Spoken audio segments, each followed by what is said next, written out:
திரைப்படம் இயற்கை விவசாயத்தை பத்தி திரைப்படம் எடுத்த ஒரு சிவசக்தி அவர்கள் வந்திருப்பார். அவர் மண்ணு, நீர், காற்று, தண்ணீர், அவர் அந்த ஊரை பத்தி எடுத்திருக்காரு. நல்ல படம். அவரு ஒரு 5 நிமிடம் பேசுவார். அது முடிச்சிட்டு அப்புறம் வரவேற்புரை, விருது வழங்குறது அப்புறம் பேசு. ஐயா நானே வாங்க.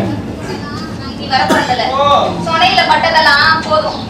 ஏன் ஒப்ப சோறு டோட்டல் இல்ல போறனா? ஏன் கொண்டு வந்து கொட்டதெல்லாம் போதும். கூட்டாளி போறோம்ல, நீயும் போய் சம்பாதிச்சிட்டு வா. என்னடி பேச்சு பேசுற? இப்ப மட்டும் நான் மந்திரி பொண்டாட்டி பேர் சொகுசா தானே இருக்கிற? என்னுடைய படத்தோட வாசனை இந்த வீட்டுக்கு வரும்போது மொத்த படையோட வந்த. இப்போ ஜவுளி கடை பொம்மை மாதிரி அப்பப்போ ஒரு படையை மாத்தினா இருக்கிற. ஆட்டுக்கல்ல மாவாட்டி நீ கிரைண்டர் வாங்கி கொடுத்த. ஓடையில துணி துவைச்சிருந்த. வாஷிங் மிஷின் வாங்கி கொடுத்துருக்கேன். மண்ணடுப்புல சோறு சாப்பிட்டு இருந்த. இப்போ கேஸ் அடுப்புல குக்கர் இட்லி. 10வது பிறகு ஈவினிங் 4 o'clock பஞ்சாபி பானிபூரி. வாரத்துல 2 நாள் ஆடு மாடு ஏதாவது கட்சி காலி பண்றது. ஒவ்வொரு காலத்துல டிவி நல்லா தெரியுமாடி? 3 கிலோமீட்டர் தொலைவில் உட்காந்து ரிமோட் 300 சீரியல் பாக்குறது. டைம் பாஸ்க்கு பாக்காது. இதெல்லாம் எப்படி வருது? கரும்பேற்றதுனால தான். பாடி எழுது. புதிய பாரு. இவன் மூஸ்தரமா பேசினா வச்சுக்கோ.